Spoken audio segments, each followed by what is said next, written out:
Salut à tous et bienvenue sur la chaîne. Games Workshop vient de lâcher le 3e détachement du calendrier de l'Avent. Cette fois-ci, il concerne les Tyrannides et il ressemble pas mal à celui que j'avais prédit dans une vidéo précédente. Donc le détachement s'appelle l'assaut de bioforme guerrier. Ça représente une unité, un peu une armée d'élite faite de guerriers tyrannides qui sont utilisés comme un bélier pour ouvrir le passage aux Termagant et Hormagone. Si vous avez joué au jeu vidéo Space Marine 2, c'est tout ce que vous affrontez dans le jeu, des guerriers tyrannides et ensuite des Termagant et des Hormagones. Il y a quasiment que ça, et ben vous allez pouvoir représenter cette armée-là sur la table si vous le souhaitez, avec ce détachement. C'est un peu ce que j'avais proposé dans ma vidéo sur les 30 nouveaux détachements. J'avais essayé d'imaginer ce qu'ils pouvaient proposer, et j'avais proposé justement un détachement un peu d'élite basé sur les guerriers, donc c'est un peu ça qu'on a ici. Alors la règle de détachement elle est assez simple, elle donne très simplement une sauvegarde invulnérable à 5+, à toutes les unités guerriers tyrannides et les unités prima tyrannides ailés.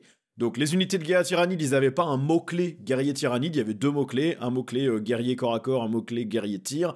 Ils sont regroupés avec le même mot-clé guerrier tyrannide maintenant, mais ils gagnent aussi le mot-clé ligne dans ce détachement, ce qui veut dire qu'ils vont pouvoir faire certaines actions de mission si vous jouez avec le pack de cartes secondaires Paria Nexus, et puis ça veut aussi dire que vous pouvez prendre 6 unités de guerrier de corps à corps et 6 unités de guerrier de tir. Chaque unité peut monter à 6 figurines, donc vous pouvez vraiment prendre un paquet de guerriers tyrannides.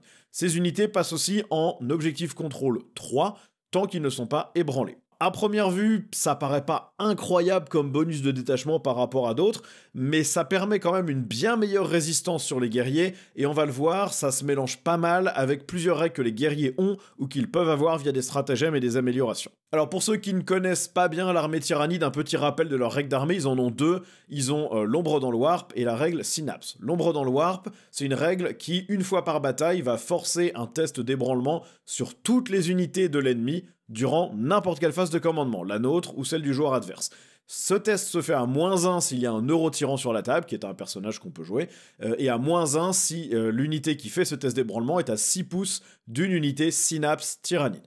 Et donc une unité synapse sont certaines unités qui ont ce mot-clé synapse. Les unités synapse elles-mêmes et toutes les unités tyrannides à 6 pouces d'unité synapse gagnent +1 en force à leurs attaques de mêlée. Et en plus, toutes les unités qui sont synapse ou à portée de synapse font leur test d'ébranlement à 3d6 au lieu de 2d6. Donc ils sont très très rarement ébranlés tant que l'armée comprend des figurines synapse. Ça paraît pas forcément incroyable cette règle d'ombre dans le warp. Moi je l'ai déjà vu complètement retourner des parties avec un peu de malchance et un bon positionnement aussi des unités tyrannides. On peut se retrouver pendant son propre tour à scorer 0 points de primaire parce que les unités qui sont assises sur un objectif sont ébranlées. Et l'armée se retrouve aussi significativement affaiblie, puisque ça empêche de jouer des stratagèmes pendant un tour. Moi qui joue Drukhari, ça m'a déjà coûté un tour complet, soit de dégâts, soit de résistance, avec des incapacités à remonter dans mes transports, quand l'ombre dans le warp a été fait au début de mon tour, à ma phase de commandement. Donc impossible de descendre d'un transport et de charger, impossible de réembarquer dans un transport après avoir chargé, ça peut complètement détruire un plan de jeu, si on a un peu de malchance au dé, ou si le joueur tyrannide a bien placé ses unités. Ça peut se contrer relativement simplement si on a un sticky objectif, puisque dans ce cas-là, l'unité elle-même qui est sur l'objectif est ébranlée, mais on contrôlait quand même cet objectif à la phase précédente, où on l'a contrôlé avec une unité qui a le sticky objectif, donc on le garde quand même, donc on peut quand même marquer ses points. Par contre, on peut rien faire pour automatiquement réussir ces tests, puisque l'ombre dans le warp se fait pendant la phase de commandement, donc à n'importe quelle étape, et le stratagème qui permet une fois par bataille de réussir automatiquement un test d'ébranlement se fait pendant l'étape d'ébranlement de la phase de commandement. Donc le joueur tyrannide voudra évidemment que vous fassiez vos tests de l'ombre dans le warp avant cette étape d'ébranlement ou après cette étape d'ébranlement pour que vous ne puissiez pas utiliser le stratagème et réussir de manière automatique un test qui serait crucial. Bon, retour à notre détachement. On voit bien que ça va toucher surtout les guerriers tyrannides et le prima tyrannide ailé, donc on va regarder un peu ce que c'est comme unité.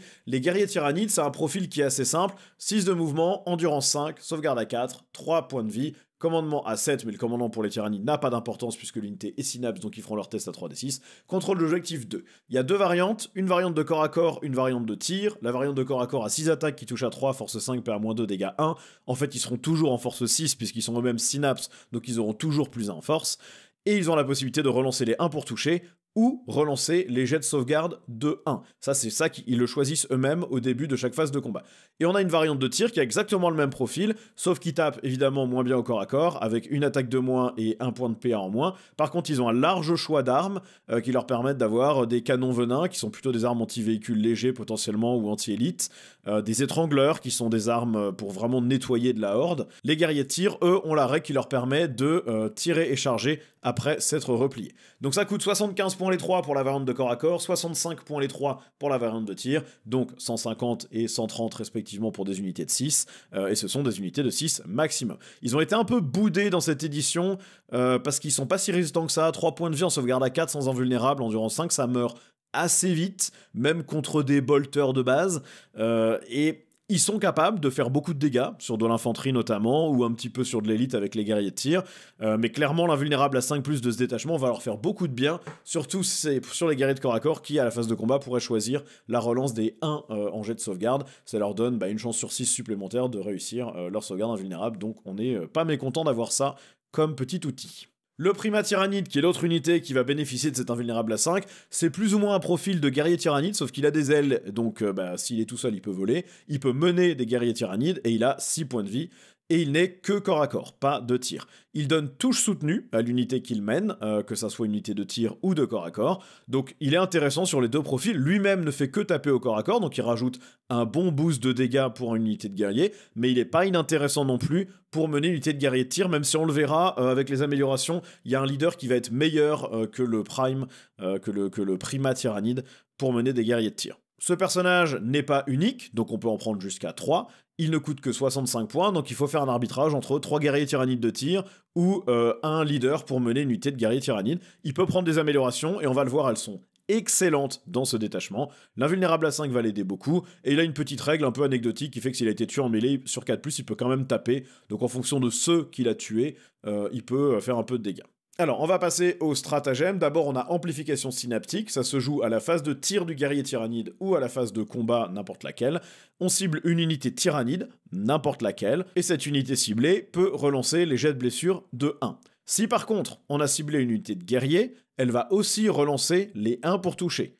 Et si c'est une unité de guerrier, on peut aussi prendre une unité multitude infinie qui est à 6 pouces, qui n'est pas ébranlée, et elle recevra le même bonus, c'est-à-dire un jet de blessure de 1 qui est relançable. Donc évidemment, l'intérêt majeur du stratagème, c'est de le mettre sur une unité de guerrier tyrannide, qui est à 6 pouces d'une unité multitude infinie, comme ça les guerriers ont relance des 1 pour toucher, relance des 1 pour blesser, et l'unité multitude infinie a relance des 1 pour blesser seulement. Multitude infinie, on rappelle, c'est les gargouilles, les ormagontes, les neurogontes et les thermagantes, donc ça peut être des petits packs de 20 avec des petites armes de tir, ou des packs de 20 qui vont charger au corps à corps, ça peut faire relativement mal, mine de rien, avec le volume et la relance des 1 pour toucher, on peut quand même aller pêcher pas mal de dégâts.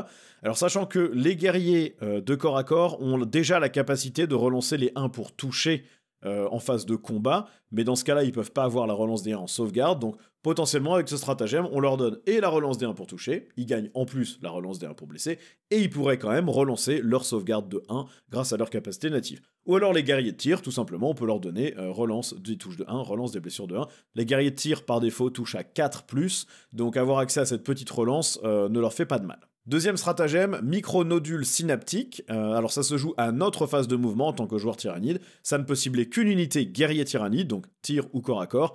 Et en gros, ça confère à cette unité le sticky objectif sur ce pion, si on le contrôle et dont l'unité est à portée. Donc ce pion reste sous notre contrôle jusqu'à ce que l'adversaire nous le reprenne, globalement. Alors le stratagème, il est très utile, d'abord parce qu'il n'y a pas d'unité dans le codex tyrannide qui dispose de cette règle de sticky objectif, donc c'est bien d'y avoir accès dans ce détachement. Et deuxièmement, là ça va dépendre de l'interprétation que vous en faites. Moi, la manière dont je le comprends, c'est comme ça se fait en phase de mouvement, on peut déplacer les guerriers sur un objectif et ensuite faire ce stratagème pour en garder le contrôle. Maintenant, comme en théorie, on vérifie si une unité contrôle un objectif à la fin de chaque phase, si je me trompe pas, Dans ce cas-là, ça voudrait dire que si on bouge sur un objectif, on ne le contrôle pas encore au moment où on utilise le stratagème. Il faudrait déjà être sur l'objectif en début de phase de mouvement pour pouvoir faire le stratagème, mais à vérifier, je suis pas sûr à 100% de celui-là.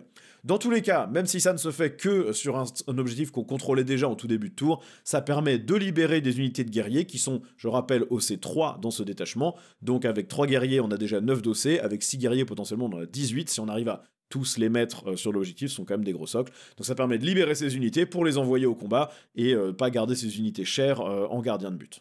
Stratagème suivant, hyper corrosion spontanée. Alors ça, c'est phase de tir, tyrannide ou n'importe quelle phase de combat, tyrannide ou joueur adverse. On peut cibler une unité tyrannide qui n'a pas encore tiré ou pas encore combattu, et on va lui donner plus 2 en force à ses armes de tir, et on va lui donner plus 1 en force à ses armes de mêlée si c'est une unité guerrier tyrannide ou prima ailé. Donc, en gros, le bonus de force, il s'applique à n'importe quelle unité qui va tirer. Le bonus de mêlée, il ne s'applique par contre que aux guerriers tyrannides et aux primas. Mais ça veut dire qu'au corps à corps, ce plus 1 en force se cumule aussi avec le plus 1 en force donné par la règle synapse des tyrannides.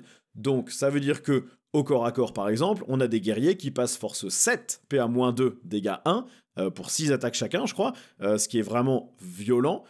On a aussi la possibilité de rendre les guerriers de tir relativement intéressants au corps à corps, puisqu'ils ont 5 attaques de base, ils passent 5 attaques force 7, PA-1, dégâts 1. Le prima tyrannide, lui, passerait en force 8, PA-1, dégâts 2 sur ses 6 attaques. C'est pas mauvais. Si on veut donner le plus 2 en force aux armes de tir, on peut se retrouver avec des canons venins sur des guerriers tyrannides qui sont force 11, PA-2, dégâts 2 pour un des 3 tirs, ou des étrangleurs, force 8, PA-1, dégâts 1, avec D6 plus 1 tir et déflagration. Donc on se retrouve avec une unité de tir qui peut faire très mal, mais attention, le bonus de 2 en force au tir, il peut s'appliquer à n'importe quelle unité tyrannide. Donc on peut mettre ça sur un exocrine, qui a lui D6 plus 3 tirs, qui passerait du coup force 11, PA-3, dégâts 3, qui peut toucher à 2+, s'il bouge pas, et qui a déflagration sur son profil. Donc très très très utile pour une armée tyrannide qui souvent a un problème pour aller taper des endurances élevées. Stratagème suivant, charge parasitaire, ça se joue à la phase de tir tyrannide. On ne peut cibler qu'une unité de guerrier tyrannide de tir, qui n'a pas encore tiré, et ça lui donne l'aptitude ignore le couvert. En plus, toute unité qui a été touchée par un de ces tirs ne peut plus avoir le bénéfice du couvert jusqu'à la fin du tour. Donc ça veut dire qu'on peut prendre une unité de guerrier tyrannide, tirer sur une unité ennemie avec ignore couvert, ce qui est très bien, puisque la plupart des armes de tir des guerriers tyrannides sont au mieux PA-1, à part le canon venin qui est PA-2, donc ça permet de maintenir cette PA quand on tire sur l'ennemi, mais aussi ça renforce l'efficacité de unités qui tireraient sur la même chose. Donc par exemple, on pourrait allumer un petit véhicule avec des canons venins, qui du coup reste PA-2, et ensuite tirer sur ce véhicule avec l'exocrine, qui lui peut avoir le bonus de plus 2 en force au tir avec un autre stratagème, et qui bénéficiera de sa pleine PA de -3, et donc potentiellement faire péter à peu près n'importe quoi. Donc il y a un combo intéressant à faire avec ces 2 stratagèmes. Stratagème suivant, impulsion restauratrice, là c'est très simple, on restitue une figurine détruite à une unité de guerrier tyrannide qui est en dessous de son effectif initial, ça se fait en phase de commandement. Évidemment ça ne ramène pas les personnages. Il n'y a pas de limite de une fois par unité par bataille. Souvent, dans les stratagèmes qui ciblent ces unités un petit peu plus élites, on a une limitation qui empêche de ramener des personnages dans la même unité plusieurs fois de suite. Là, il n'y a pas cette question-là.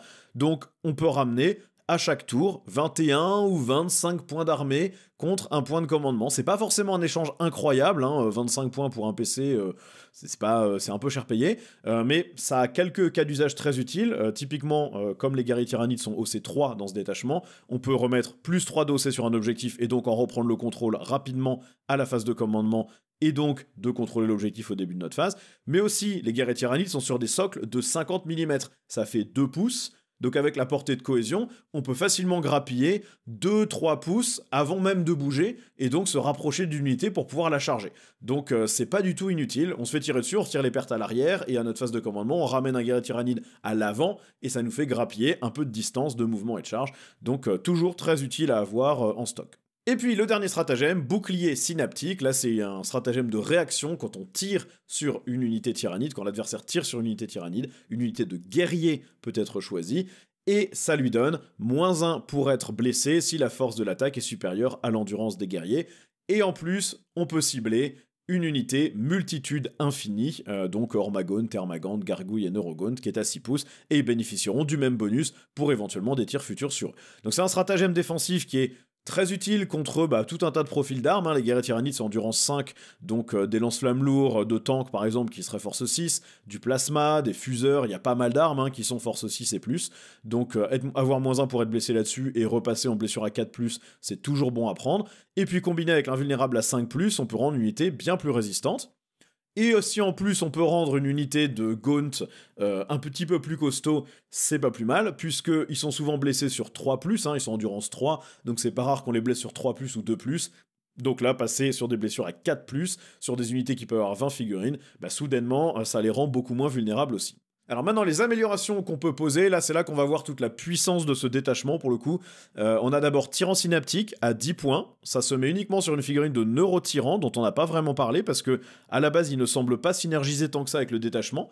Mais grâce à cette amélioration, on peut prendre le Neurotyran et le mettre comme meneur d'unité de guerrier tyrannie. Normalement, il ne peut pas faire ça, il peut mener des zoanthropes, ou il peut mener, je crois, la Tyrant Guard ou Hive Guard, je sais plus, qui sont les espèces de gros crabes. Et là, maintenant, il peut mener des guerriers tyrannides. Et ce qui est intéressant là-dedans, c'est pas forcément qu'ils puissent mener des guerriers tyrannides, c'est plus qu'il leur donne quelques bonus intéressants. Il donne, par défaut, +1 pour toucher à l'unité qu'il mène. Donc on se retrouve avec des guerriers de tir qui touchent à 3+, ou des guerriers de corps à corps qui touchent à 2+. Il donne aussi +1 pour blesser sur toutes les attaques de l'unité qui tapent sur une unité ébranlée, sachant que le Neurotyran fait des tests d'ébranlement un petit peu plus costauds, puisqu'il est lui-même synapse, donc pas mauvais non plus.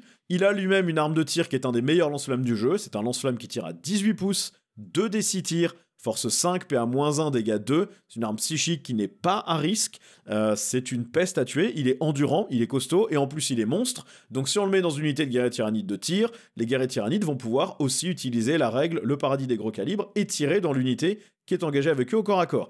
Bon, ils ont le repli et tir, donc ils n'en ont pas besoin, mais si jamais on veut pas se replier, on peut faire ça aussi. Super intéressant pour 10 points de mettre cette figurine pour mener une unité de guerrier, et puis comme les unités de guerrier ne peuvent normalement être menées que par un primat tyrannide ailé, donc on peut en mettre que 3 dans l'armée, ça permet d'avoir potentiellement 4 unités de guerriers qui sont menées, 3 par des primats et 1 par un Neurotyran. Deuxième amélioration, adaptation oculaire, elle coûte 20 points, ça se met sur un primat tyrannide ailé, et ça donne +1 au jet de touche sur toute l'unité du porteur, au tir comme au corps à corps. Donc le primat, lui, n'en bénéficie pas, parce qu'il touche déjà sur 2+, alors ça lui permet juste de rattraper un -1 pour être touché au corps à corps, mais c'est relativement rare.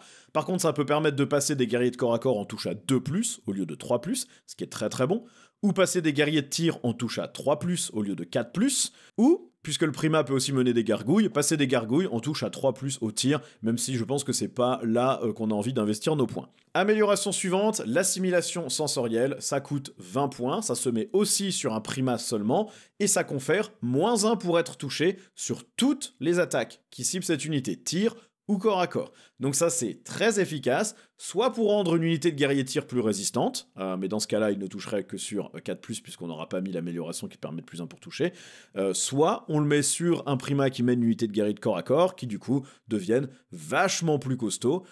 Imaginons cette unité de guerrier de corps à corps, on peut les cibler avec un stratagème pour qu'ils aient -1 pour être blessés, ils ont une invulnérable à 5+, ils ont la relance des sauvegardes de 1 sur les sauvegardes ratées, et en plus, on aura -1 pour les toucher au corps à corps. Ça donne une unité de guerrier qui peut être vraiment très très très solide. Et puis comme on peut avoir jusqu'à 3 primat tyrannides ailés, rien n'empêche d'en avoir un qui donne le +1 pour toucher, et un autre qui rend une unité plus résistante, si on veut avoir une unité plutôt en retrait, en deuxième vague, qui doit tenir jusqu'au tour 3 ou 4 pour ensuite arriver et prendre le relais. La dernière amélioration, elle s'appelle puissance élevée, elle est très chère, elle coûte 30 points, mais elle donne course et charge, donc permet d'avancer et de déclarer une charge dans le même tour. C'est toujours très bon à prendre, et surtout, là, il n'y a pas de limite sur le meneur tyrannide à qui on veut le donner, sur le personnage tyrannide. Alors moi, je vois tout de suite le combo avec le Broodlord, le seigneur qui peut mener les Genestealers, puisque les Genestealers ont déjà un mouvement de scout de 8 en début de partie, une fois qu'on sait qu'il va commencer. Ils bougent eux-mêmes à 8 pouces, la course moyenne, c'est 1d6, donc en moyenne, c'est 3,5, on va dire 3. La charge moyenne sur 2D, c'est 6,5, on va dire 7. Ça fait un total de 26 pouces en un tour sur une unité d'infanterie qui peut traverser les ruines. Et au corps à corps, c'est une unité qui a blessure dévastatrice grâce au Broodlord, relance D1 pour toucher, relance D1 pour blesser sur un objectif, qui a une bonne PA, une bonne force, ça fait super mal. Donc ça c'est le combo que je vois, il ne combote pas du tout avec le reste du détachement, mais par contre il y a un vrai intérêt là pour aller amener des Genestealers en Alpha Strike dès le premier tour et faire très très mal. On peut évidemment aussi le mettre sur un Prima qui veut amener des guerriers de corps à corps plus vite au combat. À part ça, on peut aussi juste prendre cette amélioration et la mettre sur un tyran de la ruche, ailé ou non, hein, pour lui permettre de fonctionner en solo, de courir et de charger, toujours utile. On pourrait même penser à mettre ça sur un Tervigon, puisque Tervigon ça tape fort au corps à corps, et ça synergise pas si mal avec le détachement, puisque ça permet de régénérer des figurines multitude infinie, qu'on peut aussi cibler avec les stratagèmes de ce détachement. C'est assez narratif, hein, le détachement c'est des hordes de guerriers tyrannides, accompagnés par des hordes de multitude infinie. Alors ce détachement, pour moi, il est dans la droite ligne des deux premiers que Games Workshop a sortis sur ce calendrier de l'Avent, c'est-à-dire qu'il est narratif, il est fun, les stratagèmes sont rigolos, les améliorations sont très fortes, et c'est probablement pas aussi fort que certains détachements du codex, mais on a quand même envie de le jouer, les règles sont pas ridicules du tout, et puis ça permet, si on a une collection de guerriers tyrannides qu'on a boudé depuis le début de l'édition parce qu'ils n'ont vraiment pas été forts depuis la sortie du codex, si on a envie de jouer, eh bien 6 unités de 6 guerriers de corps à corps et 6 unités de 6 guerriers de tir, on se retrouve quand même avec combien 72 guerriers tyrannides sur la table, potentiellement. Mais je pense que le détachement est très fun, très cool à jouer, et on verra. Moi, malheureusement, mon pote qui joue tyrannide n'a pas assez de guerriers tyrannides pour jouer ce détachement de manière efficace, mais quand même, ça me ferait marrer de jouer contre ça, parce que c'est une forme de tyrannide qu'on voit pas souvent. Bon, voilà qui conclut la vidéo du jour. Demain, on a a priori un détachement qui sort pour les Thousand Sons, ce qui est très bien parce qu'eux sont pour l'instant toujours en index. Donc avoir un détachement en plus va les aider beaucoup plus que ce que ça peut aider les Dark Angels ou les Tyrannides qui ont déjà leur codex. Mais c'est toujours cool à voir. Pour moi, c'est encore une franche réussite de Games Workshop. Pour l'instant, ils sont 3 sur 3, 3 détachements réussis sur 3, beau boulot. Et ça donne envie de jouer, ça donne envie de tester des choses. Évidemment, ça donne envie d'acheter des figurines qu'on ne possède pas forcément, ce qui est probablement aussi leur but. En tout cas, merci d'avoir regardé ou écouté la vidéo. N'hésitez pas à vous abonner, cliquez sur tous les boutons habituels de YouTube, ça fait grandir la chaîne, c'est chouette si vous appréciez ce que je fais. Et puis je vous dis à demain pour la prochaine.